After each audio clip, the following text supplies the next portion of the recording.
Welcome to Iron and Ceramite, Librarius Omnis, where we explore the depths of the Black Library.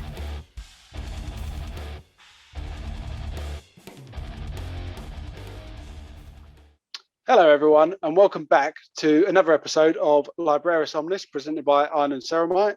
As always, I'm John, and I'm joined by Shane. Hello.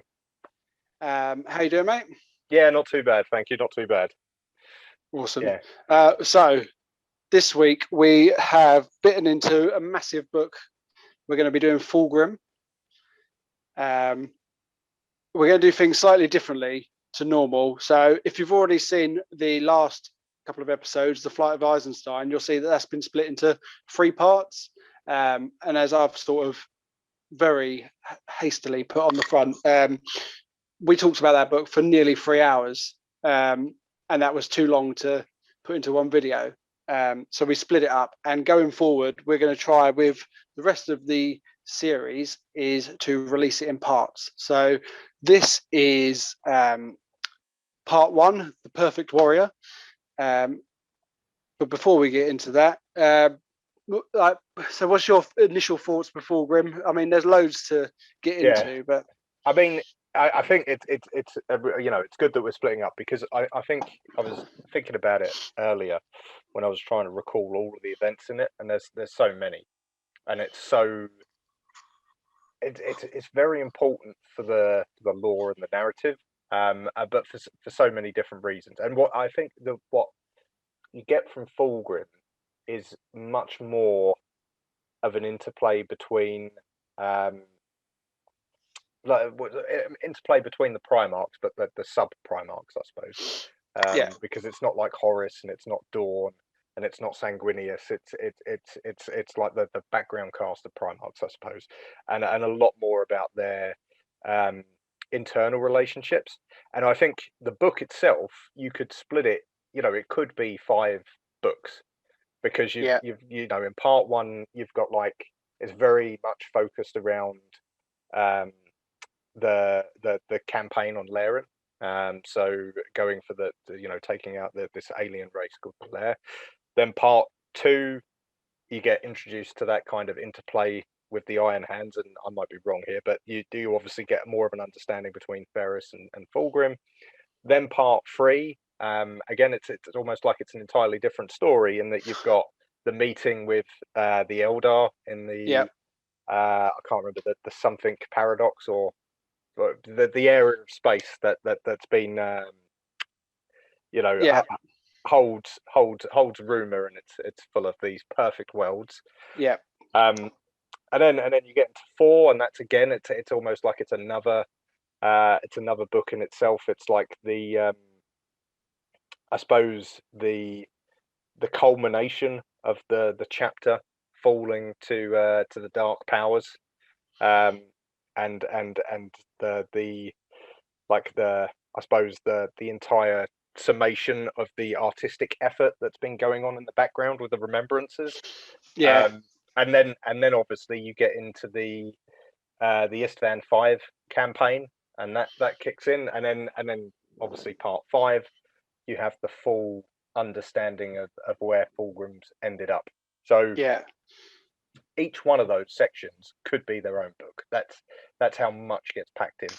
Yeah, and there's so much, like each part, like you say, there's so much happens. I mean, this is the second time I read it, and there were parts that I thought happened towards the end that happened almost straight away, or happened so much sooner. I didn't remember it escalating, because this book escalates pretty quick, like from the get-go.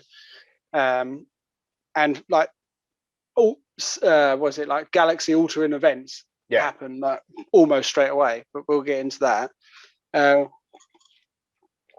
I mean, this is probably so far definitely my favorite one of the 5. I mean, I've loved everyone so far, but I've really enjoyed reading this the second time. I think for the lore heads out there, this book also contains, and obviously spoiler alerts here, but this contains, I think, the most, up to this point at least anyway, the most narrative descriptions of what actually happens on the Istvan 5 drop site massacre. Which up to this point, like, if you know the heresy, you know it happens and stuff like that. But this is the book where it actually describes it in any detail. I don't know whether there are going to be books further in the series that go into it. Which I suppose it might be a bit of a shame not to be able to see more of what actually happens. But this one goes into much more in-depth detail of what actually happens during the battle on the Urgal Depression, and how ultimately the loyalists are betrayed not once but twice effectively, causing the near eradication of three legions. Yeah, well, I'd like to think there is more somewhere, because obviously things are going to keep going from there. I don't want to go into it too much now, because we'll get into it in part 5. We can have more of a discussion, but I mean, there's got to be some more detailed explanations of certain events that we're going to get to. Well, I'd hope so. Like, as I said, we'll get into it, but you'd like to hear it from maybe some of the other chapters' perspectives. This is very much the Iron Hands. This book entirely is very much the Iron Hands and the Emperor's children. And actually, the Iron Hands play, for someone that maybe doesn't know as much about it, they play a huge part in this book. And much more than I expected when I first started reading it. Yeah, I mean, I didn't know anything about either chapter when I read it, but you're not wrong there. It definitely, it's their book, isn't it? Yeah, it's their story. It's the story of two Primarchs, two best friends, two brothers, and not the happy ending that they were looking for. It's not, no, definitely. So, not. At risk of our first tangent being over, shall we get into it? Yes, let's do that. Yeah. Okay, cool. So we're part 1, the Perfect Warrior, and straight away we're introduced to our first character is human remembrancer and sculptor Ostian Delafour. Yep. We learn that he's like the sculptor of his age. He creates wonderful things out of marble. Yeah. Or stone. I'm not too sure if it is marble. Whatever counts for their best stone. I think in this case it is a big chunk of marble that's, in this particular instance, what he's looking at when the book starts, is this chunk that's been mined from Terra somewhere, I believe, and specifically shipped onto the ship by Fulgrim, who had to pull some strings for this. Pull some strings to get it on board the ship. Ostian, the way we're introduced to him is he's just looking at this slab. He's not doing anything with it yet. He's got this massive marble piece of stone in front of him, and it's kind of almost talking about what his process is for understanding how he goes and starts the carving.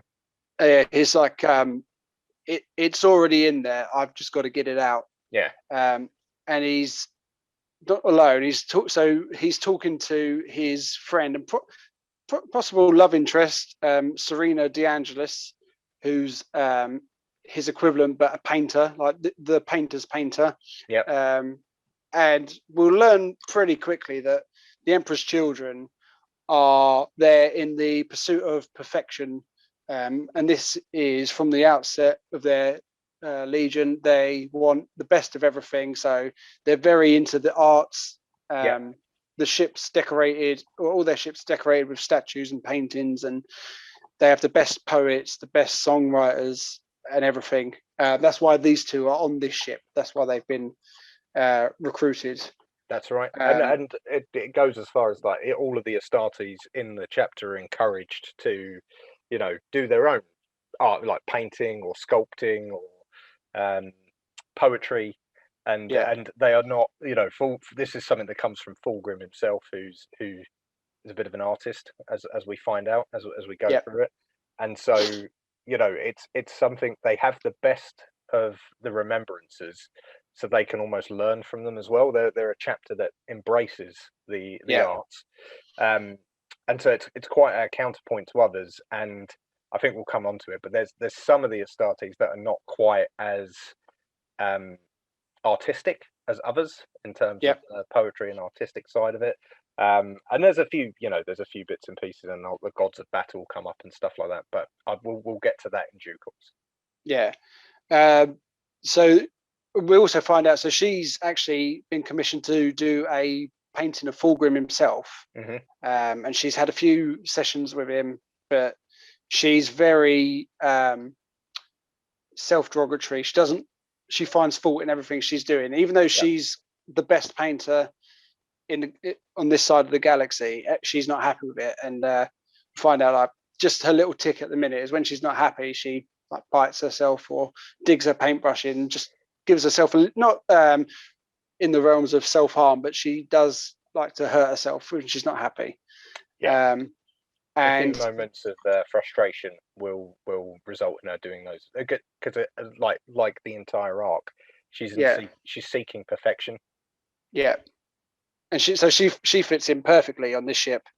And they've all been dressed up. They're going to watch a concert by a singer called Bekwa Kinska. She's like a composer of like the top musician. Like we've probably banged that drum to death. So she's the top musician they've got. She's put on a orchestra. She's going to be hosting all of the who's who of the Empress children and the army that they've got with them. He's been specifically invited, so he's being dragged almost unwillingly by Serena to this. He's not too sure why he's been picked, but she wants him. Bekwa wants him there, and so they're sitting. It sort of goes through them talking to them being there, and we get a little look at Bekwa because she starts the performance and notices that a nobleman leans over and talks to the woman that he's with, and she just stops the show. Yeah, and she's like, "You pig, get out of here! I'm not having this." And he gives her a bit of lip, but she's not having it, and she only resumes the show because Fulgrim pipes up and he's like, "Well, if you won't do it for him, would you do it for me?" And she's like, "Yeah, okay, I'm not going to argue with you." So everything is everyone's very into perfection, but and a lot of people really know it as well. Like she knows she's the best. She's got that sort of sway where she's just a singer. She's not part of the army, which seems to be. But in the 40k, if you're not in the army, you're not anybody. But she has the power to say, "No, look, I'm not having it." So she's got a lot of sway. There's not much in the way of humility amongst the remembrances of the remembrances on board with the Emperor's children. They are. If the remembrers aren't the very best, then there's a lot of jealousy and envy that comes out throughout the book. I think what's also important is at this point we don't know what Ostian is actually going to be carving. Although we know he's got a big block of stone that he's going to be working on, whereas with Serena, we know she's going to be painting Fulgrim. We don't know what Ostian is actually going to be sculpting himself. That isn't revealed at this point. Obviously, when it is revealed, it's nice and important. But we'll get to that. And it is at first. It's just here you're going to think it's just a bit of introduction to the character, but those two things themselves are massive story. It's a massive storyline or theme all the way through this. And I think they also sort of point out that he's actually quite scruffy. Although his work is perfect, his tools are all over the place. He leaves mess behind himself. And with her, she's not happy with her artwork, but her studio is clean and tidy and everything has a place. So that's their sort of opposites, but they're actually really good friends at this point.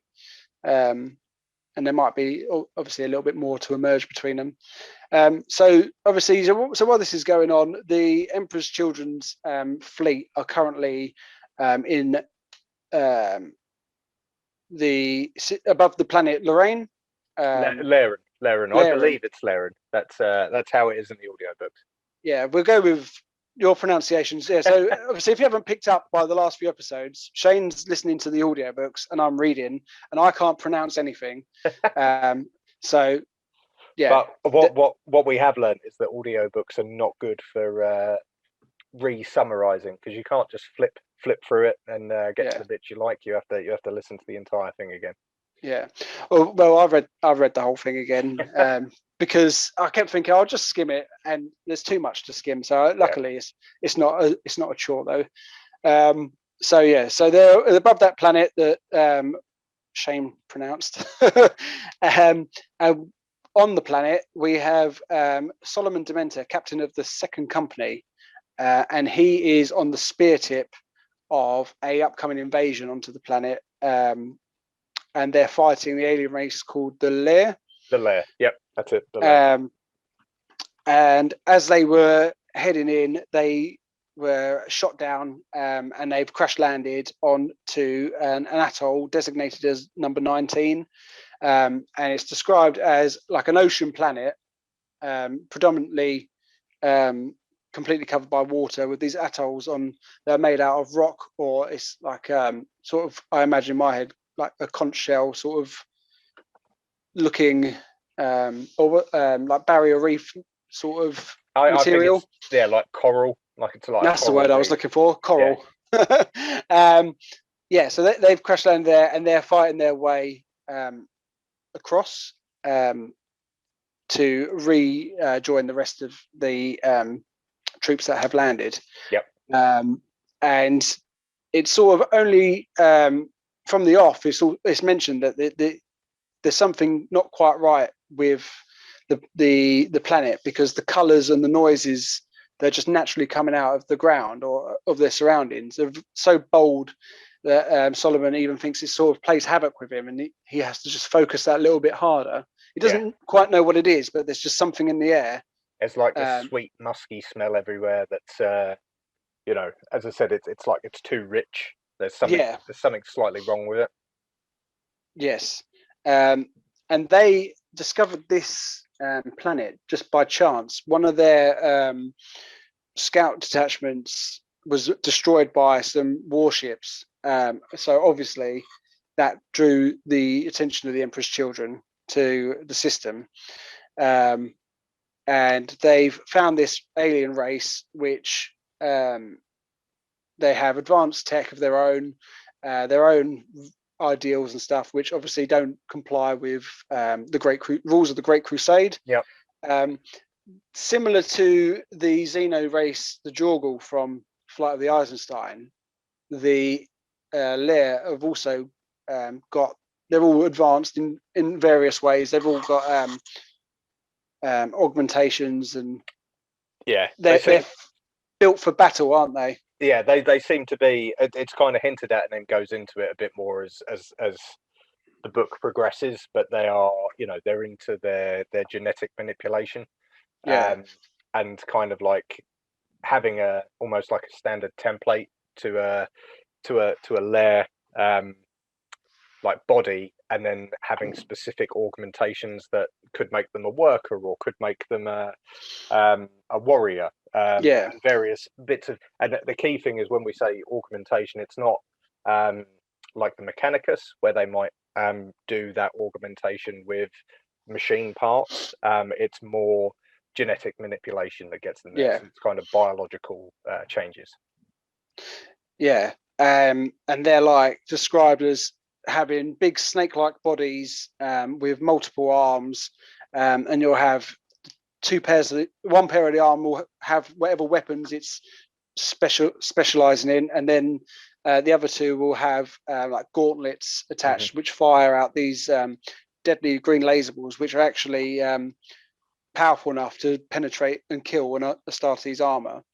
And they're also described as having like insect-like heads, so they're probably as alien as you're going to get.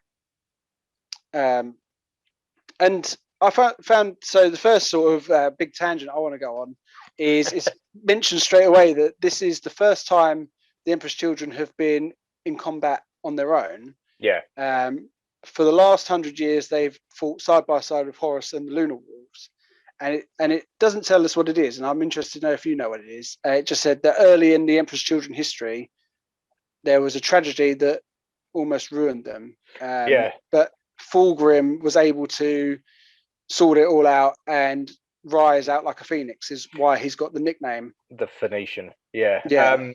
So it's to do with their gene seed.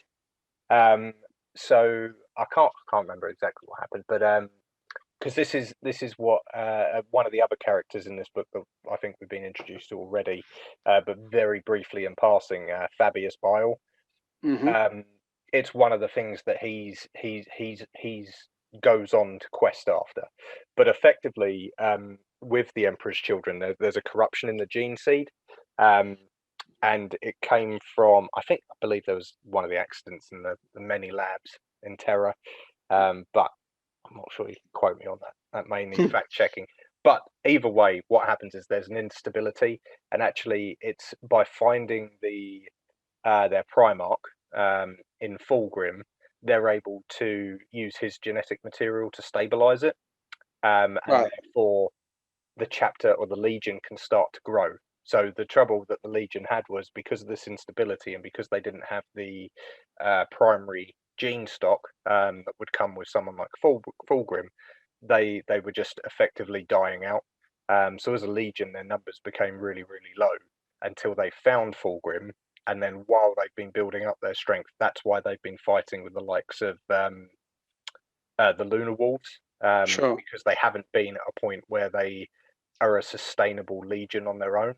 And it's just been now that they've reached that level of number of men or number of Astartes, because from Fulgrim's home planet and from the stability that he's brought to the gene seed, that has meant that they're able to then grow the Legion and actually be that sort of crusade force, rather than fighting as an auxiliary to another Legion.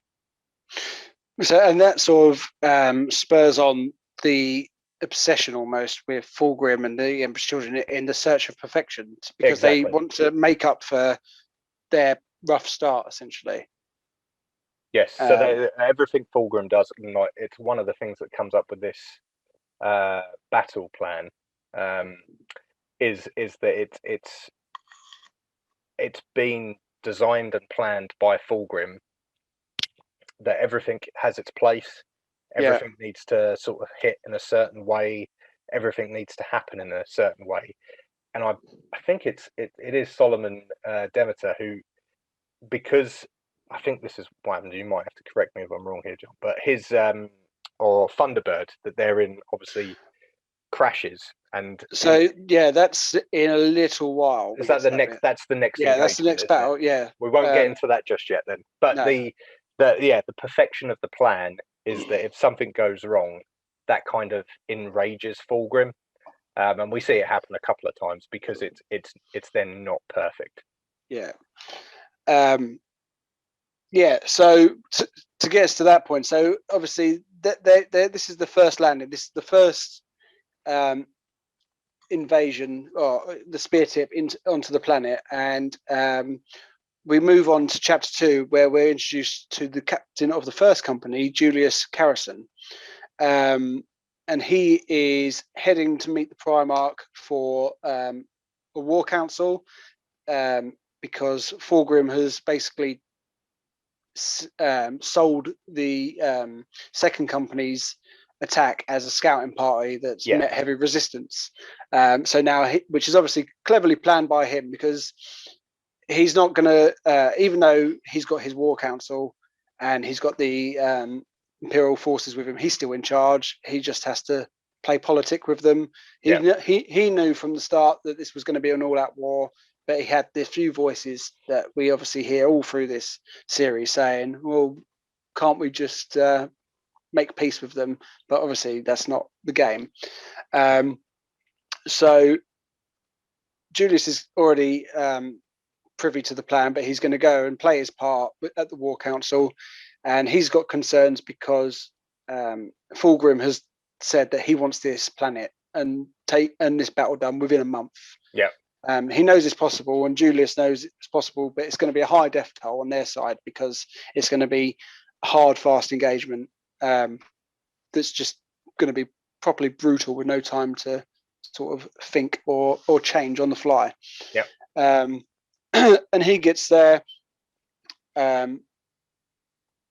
and there's in the War Council isn't just a War Council like we've seen, especially with Horus's Legion, where you're there for a purpose. Here, it's an open forum almost, with remembrances and taking notes all around the place. It's a very open environment because Fulgrim wants his victories and his crusade documented, because he wants to go down in history as one of the greats, or as the greatest. Yep.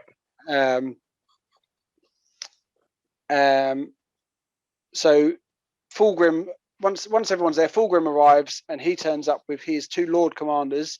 One we're already familiar with, lovely guy, Eidolon, and we meet his counterpart, Vespasian. I was waiting for you. It's Vespasian. Vespasian, right? And they are. I don't think we've seen their rank anywhere else. So they're Lord Commanders. So they're not captains of anyone. They seem to have half the Legion each. Yes. Underneath them. Yeah, that's it. Yeah, it's interesting. I don't think we've come across this because obviously in the Lunar Wolves, you've just got the Mournival, which are 4 captains, and it seems you don't have anyone above them. There's no Lord Commander in that regard, and I don't think it's mentioned in the Death Guard, but I don't think we've got too close to them other than hearing about them in the other stories. So no, only really the Lunar Wolves we've got to go on. Yeah, I mean, especially with Death Guard, we didn't really, other than the we have obviously first captain, we have the commander of the second, and then we had the battle captain, but we didn't even really get a look at Mortarian's council, if he even has one. But here, Fulgrim doesn't really have that either. He has 2 Lord Commanders who are in charge of the captain. Half the captains split up between them, and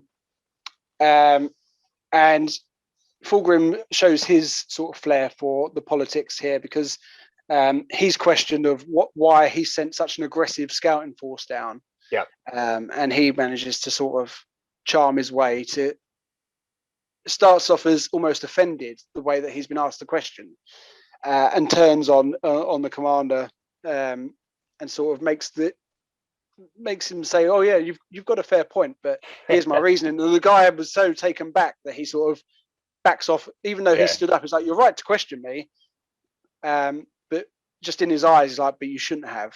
And then the guy backs down, and then they all sort of, because Fulgrim sort of took it in a good way, they all think, "Oh, actually, yeah, well, we won't push it anymore. We'll go with Fulgrim's plan, and we'll go with your full attack that you want." So back down with Dementor, they're pushing through the enemy lines, and they've got their objective that they're trying to take, and this is where we get the first mention of going up the middle. Or down the center, down the center, and he splits his company into 3. Obviously, he's going to go up the center, and then he splits the rest of his guys to go around the flanks. And as they're going through, the numbers of the Lear, they're just pouring out of the ground, out of their tunnels. Yeah, and absolutely just piling in on them. So. They switch from bolter to sword, and we get to see like Solomon's form of artwork is his sword. Yeah. He's made loads of adjustments to it, so it's bigger than a normal chainsaw. It's got a 2-handed handle, and he's decorated it with the pummel like the eagle that they have.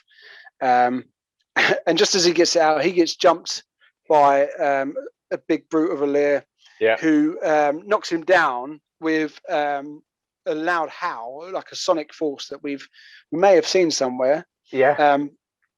But this, I don't think we mentioned, this is set just before the events of Istvan at all. So we've gone back in time just a little bit. Yeah, that is worth mentioning, actually. Yeah, this is all before Istvan, any of the Istvan activity begins. So this is happening at the same time as Horus is on Davin being wounded. So this is happening concurrently with that activity. Yeah. So we've seen, as readers, We've seen this howl before, but nobody else. This is their first encounter with it. So so the sonic force it sends Solomon backwards and dazes him. He's able to kill it because it wouldn't be a great story if he got killed off so easily. Yeah, Solomon Demeter is a really important character. Brilliant, throughout the arc. And he kills this Lear, and as he's killing it, instead of it crying out in pain, it cries out in pleasure, like it's enjoying it, which is obviously quite confusing for him. Yeah, for those obviously those in the know of lore and stuff like that will be like, hang on, like brightly coloured planet, all of these smells and senses and these weird serpent-like aliens that are getting pleasure from battle and being injured. It sounds, if you're into your chaos gods, you start getting suspicions about what this could, where their power could be coming from. Yeah, we've had our fill of Nurgle in the last couple of books, and now if you know, you know. Yeah. So we then meet Captain Marius Varasian. Marius Varosian. That's it. Varosian, captain of the Third. He's on the same atoll, but elsewhere on the atoll. He's secured his objective when we meet him, and he notes like he's lost a number of warriors already, because as we know, this is a loss heavy fight that they're starting. And his apothecary, Fabius, is popping around collecting the gene seeds and anything else that it takes his fancy. And so he realizes that they're done. Solomon hasn't got into place yet, so he leaves a detachment to keep their objective, and he takes his men to go and find Solomon. They're wandering through almost a labyrinth of coral, trying to find their way, and he just decides, you know what, we're going to go up and over because I can hear the battle. It's not far, but we're never going to find it. So they climb up and go over, and they find Solomon's second in command, Gaius, and he's almost on a bit of a last stand with his men. There's not too many of them left, and they get them out of a pretty bad situation, tie up with them. And Gaius leads them in the right direction of Solomon, who also getting their asses handed to them. They're pretty much out of ammo. They're all hand-to-hand combat, and they're just dropping. All his men are dropping around him, and just as they're about to get overwhelmed, Marius and Gaius pop up over the top and clean house for him and save the day. And as they're recovering and sort of pulling themselves together, they start to see like reinforcement ships and their ride back land, a bit of a cleanup mission, because they're going to start taking these atolls and one by one turn them into landing points. That's right, and because they're at this point, I think this is mentioned already at this point as well, like the Mechanicus or the Adeptus Mechanicus are quite interested in it because, these atolls are like these big floating like areas. They're like sort of floating around, and they're trying to work out how they're constructed. And it seems, I don't think I think it's in this next part before the next engagement that you find out that Fulgrim has kind of theorized that it's all powered from one central point. Yeah. And they also think maybe that the planet wasn't completely submerged in water at one point. Their technology has enabled them to keep these atolls above the water, which is where they're living. And that's sort of tech that they want. Tech that, like the Mechanicum are like magpies in that much. They just collect shiny things. So obviously I think that's another bonus. Not only are they wiping out a Xenos race, they're going to get some good tech out of this. So we then go back up to the Pride of the Emperor, and we're back with Serena and Ostian, who are having a bit of a nice moment, looking out at the stars, watching the Emperor's children leave, ready for war, and they're having a bit of a chat. And we find out this is only the second planet that Ostian's ever seen. Like the first time into space, other than Terra. This is his first alien planet. Yeah. He's never even seen the sea, because I don't think there is a sea on Terra at this point. All of the oceans of Terra boiled away centuries ago in the multiple wars and whatever else we do in between now and the 30,000th year. Yeah. But I don't think recycling's helping us. No. Not in this future. Yeah. So yeah, all of the oceans are boiled away, so you don't see anything. And Ostian would have most Imperial citizens, probably spent most of his time, in a hive city. So he's not really seen much. There's not much in the way of rolling vistas and pursuits. You're going to find, you're going to be able to find yourself with lots of sources of inspiration. So yeah, and we sort of pick up on a bit of a romance here, because he said, "I've never seen the sea," and she said, "Well, we're going to go. I'll take you to see it one day." And there's a bit of flirting between them. And then so Serena goes back to her study to keep painting, and Ostian stays behind to just look at the planet. And Beckwer arrives, comes up behind him and starts talking to him, and almost straight away we find out why he was invited to her show. She's trying it on with him, and she's saying, "Come on, we can have sex with me here in the window," because I think she's getting on in years, and she's at the end of, she's had so much surgery that it's only a matter of time before there's no more surgery to keep her looking youthful. Yeah. She gets a bit of a thrill out of playing with younger men. So she's quite keen. But Ostian's obviously in the back of his mind, he's not interested, because he actually likes Serena.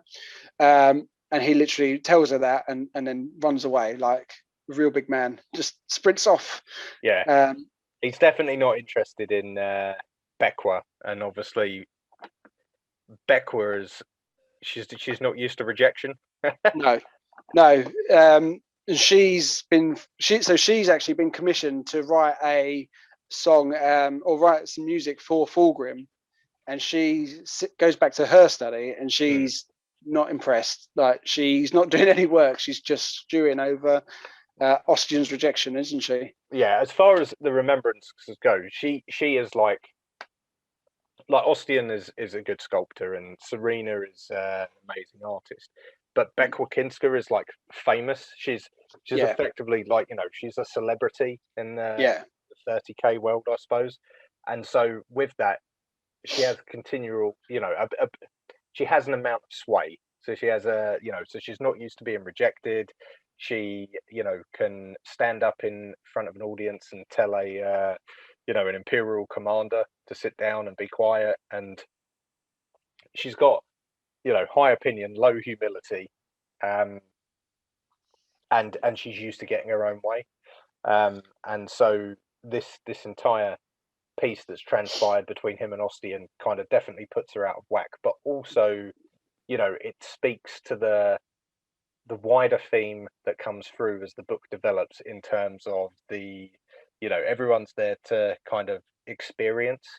And it's very, fulfilling all of these experiential things that you can do, whether it's Ostian being taken, like, I'll go and show you the ocean, like Serena wants to show him the ocean down on Lair, and Beckwer to not only making herself appear as young as possible and continually as young as possible, but also having whichever man that she wants at the time. And so when these things are interrupted, like in this instance with Beckwer, the reaction, it starts off quite small, but as the book progresses, these reactions become more exaggerated. Yeah, and any little slight now snowballs. Like, we'll get to it, but grudges aren't let go. No, as easy as they probably should be. So now we jump forward in time a bit. The conquest of the planet's been going slowly but surely. Empress children are bit by bit taken over, so it's going well.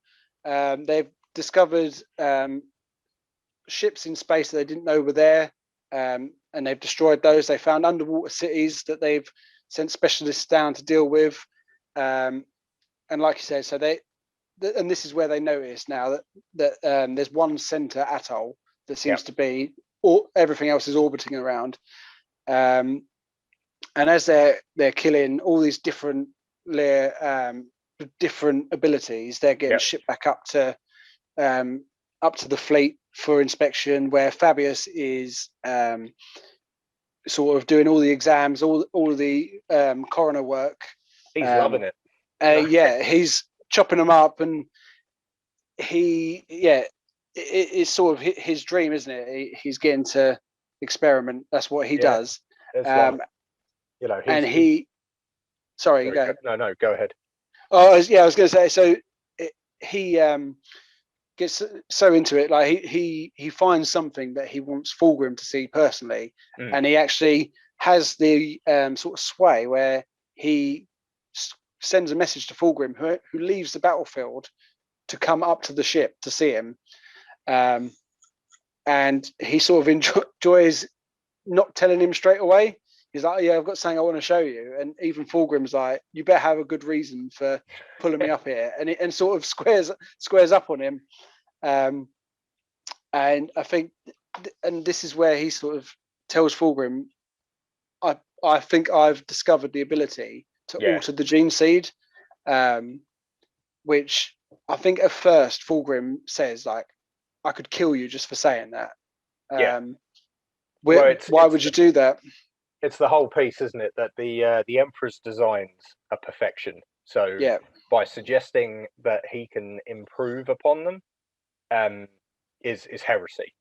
Yeah, and Fulgrim has obviously learned something from being an Empress child, because he sort of convinces him. He says, "Well, yeah, the Emperor started us. He gave us the means to go, but what if he meant for us to make improvements? After all, we are seeking perfection. Yeah, and how, if we can improve it, surely that will be the Emperor wouldn't have an issue with that." And he says, I think I can order it. I think I can make us faster, better, stronger. And surprisingly, Fulgrim actually gives him permission to experiment with the gene seeds of the dead. Yeah. I don't think he tells him much of what he's going to do, because he sort of says he's discovered, obviously, the Lear have been modifying themselves. He figures it out that it's genetic. So if the Lear can do it, so can we. He shows it to Fulgrim, doesn't he? He says, like, these two Lear are identical genetically, but actually this one is adapted this way and this one's adapted that way. Yeah. And as I said, he kind of floats the idea that he can create, new organs, new updates to existing organs and stuff like that will further the Emperor's children in terms of their genetic makeups. And he does a really good job of convincing Fulgrim, actually, who at this point at this point it's his ego and drive for perfection that's fueling him rather than anything else. So he's still in charge of his facilities at this point, and really, I think it's a dangerous combination, isn't it? This is his first mission out on his own. He's trying to prove a point by doing this battle in a short time. He's got somebody who said, actually, I can get us to perfection. So if Fulgrim can go back to the Emperor and say, "You look how bad it was when we started 100 years ago, and where we are now." Like that in the back of his mind, it's obviously a cool. I'm going to do this, and then everyone's going to think I'm pretty top. Yeah, that's it. Yeah. This is a ship of ego and living by a whim, really, isn't it? Of what they want. They're all going following their heart rather than their head a lot of times. Yeah, absolutely. Yeah. And so now we get introduced to the lodge of the Emperor's children, which is different to everything else, because this isn't a secret lodge that people are going to in secret. This is actually a lodge run by Fulgrim himself, called the Brothers of the Phoenix, and this is just for captains and high-ranking officers. Yeah. The Lord Commanders. So they meet in. I can't remember what it's called. Fulgrim sort of chamber. It's not the obviously War Council. Yeah. Maybe it's like the Phoenacon or something like that. It is. Something I know. like I know exactly what you're thinking. Yeah. Exactly what you're thinking of, but I also can't remember the name. But it's effectively like his, as you said, it's like his war chamber. Yeah. It's his gentleman's club, isn't it? Yeah, that's it. But I think because I think they mentioned the other, and again, I think they talk about the Lunar Wolves lodges as well. Yeah. I can't remember which captain it is, but he's quite happy that rank still presides in their lodge, as it were. Yeah. So it's Fulgrim's show, isn't it? And he has his. But it's almost, it's not quite relaxed, but they go in and they have a bit of a feast and a drink, and have a chat. So they discovered the lodges because Marius and Solomon spent a lot of time in with the Lunar Wolves, and they got invited to a lodge meeting when they were there, and they sort of enjoy, even though they thought the sort of theatre behind it, where they have to say "I can't say." To get in, they found that quite comical, but they sort of mentioned it to Fulgrim, and then the lodges were spread through the Empress children, but not in the same way they were run before. So the lodges are still a big deal, but Fulgrim's on board with it, and he actually runs his own one where he can have a bit of a relaxed chat. Yeah. And I suppose this is how he runs his plans by people rather than in any sort of formal setting. So that we go to a lodge meeting. All the captains are there, and he says, Fulgrim announces that once they're finished with the lair, they're nearly finished. They have the temple that they need to conquer, and he's going to lead the fight, and it's going to be the glorious victory that Fulgrim's going to be front and center for. And we learn that they've actually lost 2 captains who were killed during this engagement because they've had so many losses that rank isn't excluded. And he introduces the newly promoted captains, our good friend Lucius and the less desirable Sol Talbot. I believe I've got that the right way around. You have, well, so you've got it the right way. Depends whose eyes you're looking at. Yeah, what I think is always interesting is this. It comes up again with the Emperor's children and their obsession with perfection and ambition to a degree, where you've got all of the other captains are eyeing them up and deciding whether these people are just going to be line officers or whether they're going to be more than that, whether they're going to be leaders. And they, a lot of them have got the eye on Sol and think he holds himself as a line officer, and that's all he'll be. And I think it came up. It comes up somewhere in the book as well, where 2 of the captains are talking about line officers, and that it's the line officers are important to the army because they're what take our word to the troops. And so it is a big thing in the Emperor's children. Like it's almost like you might be a captain, but if you're just a line officer, then you're not as good as someone else. Yeah, you're either a captain or you're going to be a hero. Yeah. It's like, are they going to make a toy of you back on Terra? That's probably the equivalent. Fulgrim's council chamber is the Heliopolis. Oh, there you go. We were well off. we were but it to get to it, you have to go through the Phoenix Gate. So that's the bit. It's the Phoenix Gate. And it's the Heliopolis. Awesome. So, and just like last part is Solomon actually is sitting there opposite, and he likes the look of Lucius because he's sitting there confident. He's got the swagger. Yeah. And Sol looks uncomfortable being there. So, and he thinks Lucius is going to go places, but Sol, that's a line officer in Solomon's mind. Yeah. And Fulgrim then announces that once the lair defeated, they're going to rendezvous with Ferrus Manus of the Iron Hands, and they're going to go and assist them with another system and bring that to compliance. Which everybody is over the moon to hear, because they are, other than the Lunar Wolves, their closest legion. They've obviously fought many battles with, and we'll get to it in a bit, but obviously Fulgrim and Ferrus Manus have a very close bond. But he breaks the bad news that a small detachment isn't going to come. You're going to be sent back on a peacekeeping mission to go back to conquered worlds, just to make sure that the appointed governors are doing their job. And he gives Eidolon that task. Eidolon has to have it because Vespasian is leading the Lair attack. So it's kind of like they seem to take it in turns to lead these various missions and stuff like that. Because Vespasian's got the honor of the assault on Lairen, it means Eidolon has to be the Lord Commander that represents the Legion in this other endeavor, and he's not too happy about it. No, he's not. And just to cheer him up, he's taken the newbies with him. He's taken Tarvitz, and he's taken Lucius. Yeah, and I don't think he's particularly fond of either of them. But no, he's not at all. No. So they end with a bit of a feast, and they go on their separate ways, and we go on to the final attack, and the scale of it is mind-boggling.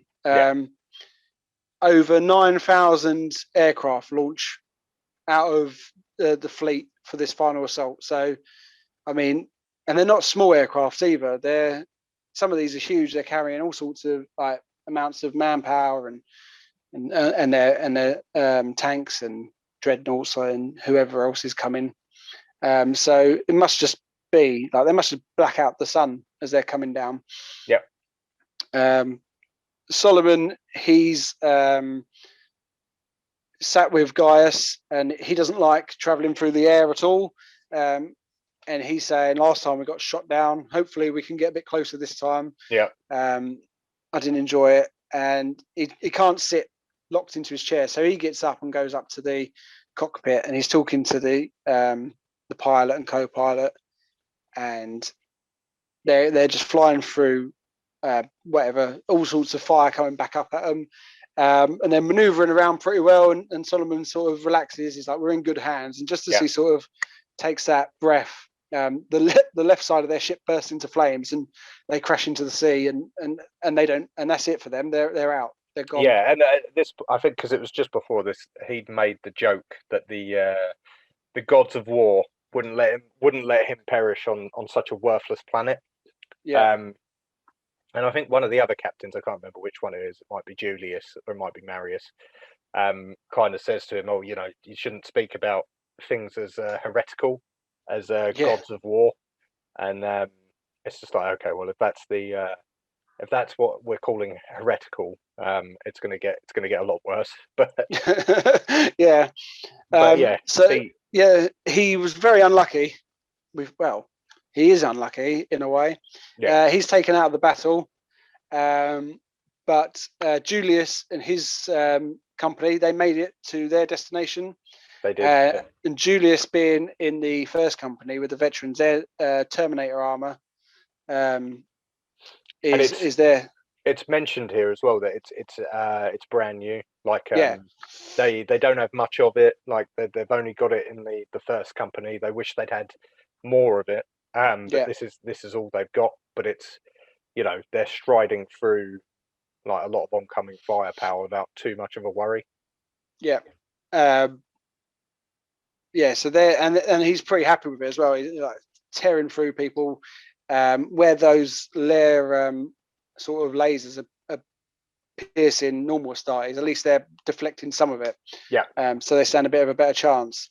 And then we get a little cameo from Ancient Rylanor, who bursts through the coral wall, taking out a load of Xenos and just lending a hand and doing his part.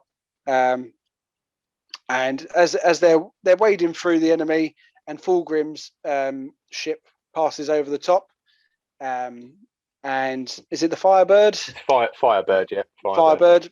And Julius says to his men, right, that's where we're going. Follow that ship. Yeah. Head in that direction. Marius is on the other side of the atoll with his men, and they're not having as clean of a run of it. I think they've landed in heavier enemy territory. They landed in the wrong. They landed in the wrong place, or I think they had to land. So they weren't in the landing zone that they needed to be. And even though they're doing their best, they're not. This is where the perfect plans are going awry. Yeah. And so Marius is kind of like he's a bit, we find out a bit more as once the battle's over, but he's a bit frustrated by it all because he's not in the place he should be, and so that's causing a bit of frustration. And obviously Solomon Demeter's gone down, so it's only really Julius Caesarion that's in the right place and is just heading straight towards where the Primarch is. Yeah, maybe that isn't actually the plan for Julius, like as in that may not have been what he was supposed to have done, but such is their desire to try and fight by the Phoenician side, as they say, that he is just going straight for it. And that's it, isn't it? That's the honor. It doesn't matter what they're doing. If you're fighting next to the Primarch and he sees you fighting, that's their that's how they sleep at night. Yeah, that's gonna be a good day at the office.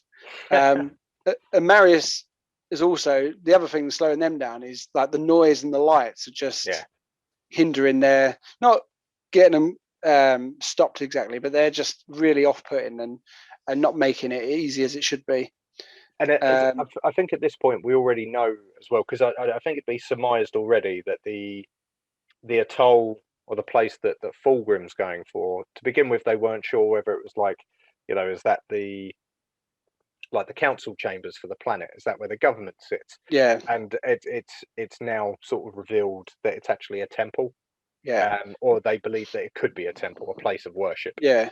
And I think that's also like the reason why this is right at the center and their main sort of final target, because what do the Crusaders hate the most is religion. So they're definitely going to go and wipe it out. Now they think it's a temple. And that's why Fulgrim's made it his point to, you're going to fight, I'm going to get to that temple and we'll be the ones who destroy it.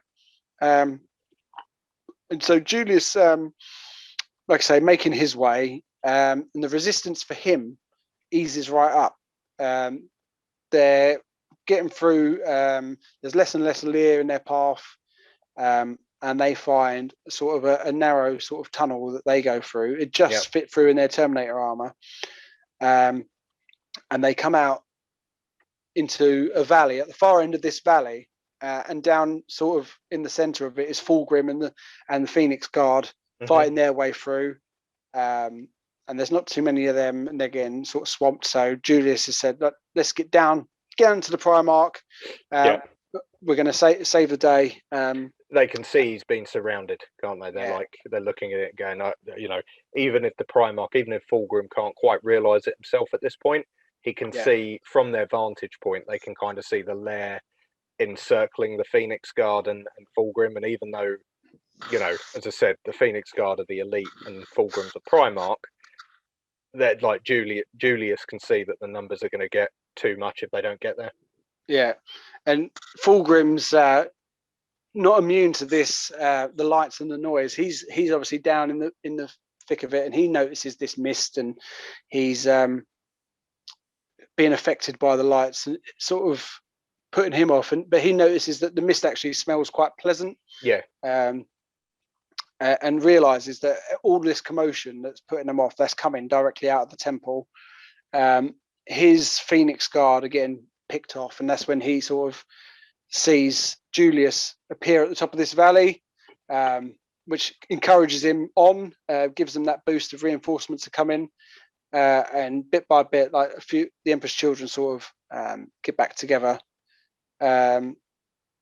He's a bit annoyed because this was supposed to be Fulgrim land, and then all three companies were supposed to appear at the same time, and it was supposed to be a big sweep straight to the temple. and he's not happy. He asks him, he's like, "Where's Solomon?" And Julius says, "I don't know. He's not answering the Vox." So they don't actually know he's been blown out of the sky just yet. For what is deemed a perfect plan, like I'm gonna call out Fulgrim on this. I think perfect plans have backups and contingencies. Yeah, and I think not to have thought that actually some of your troops are going to get blown out the sky, especially when it's like a heavily defended place. I think that lacks a bit of perfection. yeah. But I get his point. He's a bit twisted over the fact that his perfect plan is not going perfectly. Yeah, I mean, I suppose you think 9,000 ships full of however many men each should have been enough to overwhelm the final atoll. So maybe, he's definitely not. He's definitely underestimated his enemy here.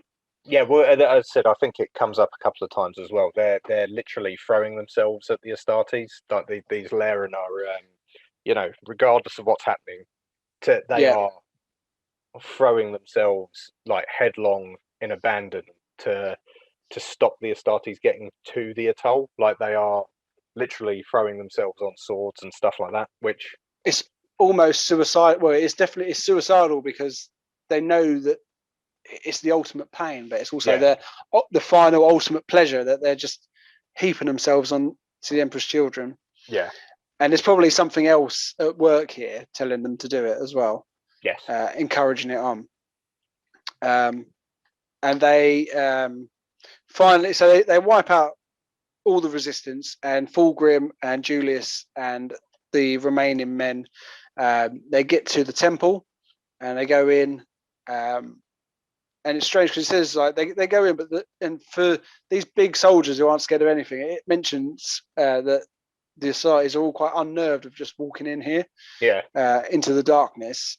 But they go in anyway because no one's going to show off any sort of doubt in front of Fulgrim, which sort of made me think back to on the moon of Davin, where Horus just was like, "No, we're going into this manky old ship," and just ignored it when Loken was saying, "I don't think that's a good idea," and just went in anyway.